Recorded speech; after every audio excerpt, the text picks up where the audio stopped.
Agriculture has been at the heart of the East Riding of Yorkshire for hundreds of years. And can there be a better way to get a true feel of the place than to spend time on a farm? We're sampling 4 great places to stay. Some B&B, some holiday cottages, and some who also open their gates for camping and caravans. Plus, we'll be looking at a great place to visit.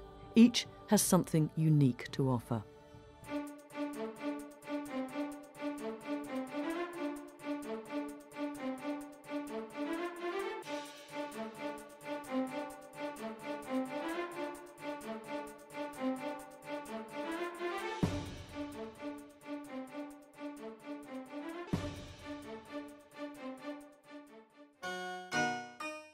Wold Cottage was built in the mid-18th century, more a country retreat for man-about-town Edward Topham than a cottage. Major Topham's sister was married to the 6th Baronet from Burton Agnes Hall, and if your sister lived in a small stately home, we can relate to this as a Wold Cottage.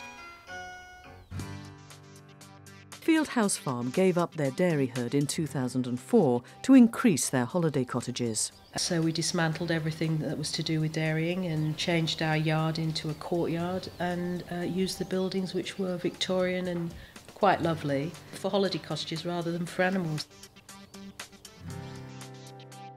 Just up the coast, there's Humble Bee Farm, a great place to get close to nature, either in a tent or caravan, a wigwam, or by taking the luxury option with fluffy towels and open fires in a barn conversion. We have 3 holiday cottages and the wooden wigwams, which are from Scotland. We started off with 2, then 4, and then we've just invested in another 4, so we have a total of 8. Our 4th farm, Life Hill Farm, is what was known as a Georgian model farm. Built to enhance and to be seen from the grand Sledmere estate.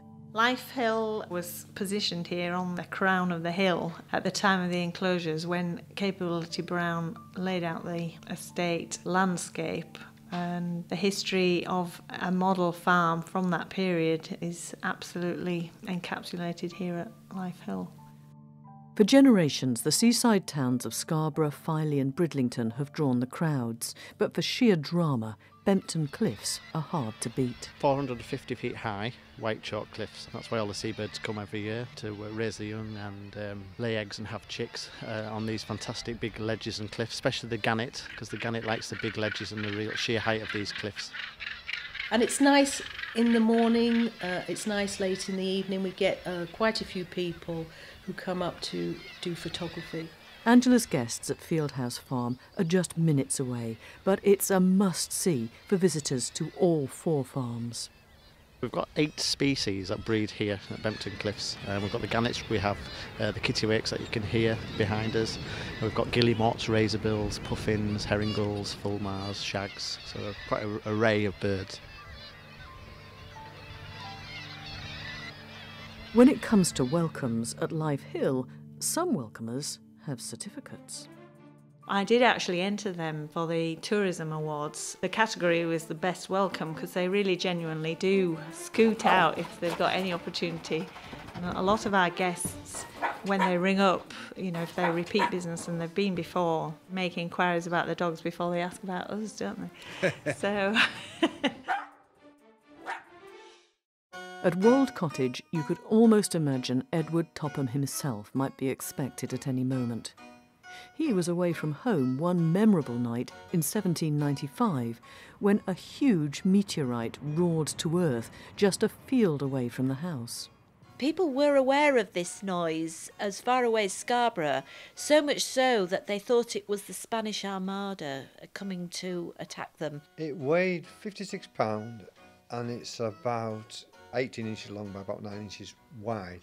It was embedded, I think, about 2 foot into the chalk. That was a fair useful hole when you think it's landing on solid chalk. Now it's in the Naturalist Museum in London. Locally sourced food is available at all our farms. And at Wold Cottage, why not try Filey crab for breakfast? Humble Bee Farm is a great place for children. And their special events include hunting for creepy crawlies and wild Wednesdays. And it's a working farm. I have about 300 acres of wheat, barley and potatoes, and the other side is the suckler cows, which are fed on the barley from the farm and the straw. The hens and the pet lambs are for the visitors to enjoy. The visitors collect the eggs on a morning and enjoy feeding the lambs on a night. And Julia plans to take some of their wigwams up market for special occasions. Which will include the bedding, the towels, the bubbly and the chocolates. Just something a little bit more exciting and different. Fieldhouse Farms cottages are grouped around the original cattle yard. We think we've got a really good combination here because we are about 1.5 miles from the beaches. People have got the wolds as a backdrop. If they want to go a bit further, they've got the moors. But they can walk down to the beaches. And then there are their birds. The RSPB did a survey for us. Over 100 species of farm birds. We have numerous swallows here. And you often see children sort of tracking round, trying to see how many swallows' nests they can see. And just round the corner from Bempton Cliffs. To see the birds at close quarters, it's a once-in-a-lifetime experience, but we hope that it'll tempt them to come back. 4 farm welcomes, all very different, and one great place to visit in this lovely part of God's own county.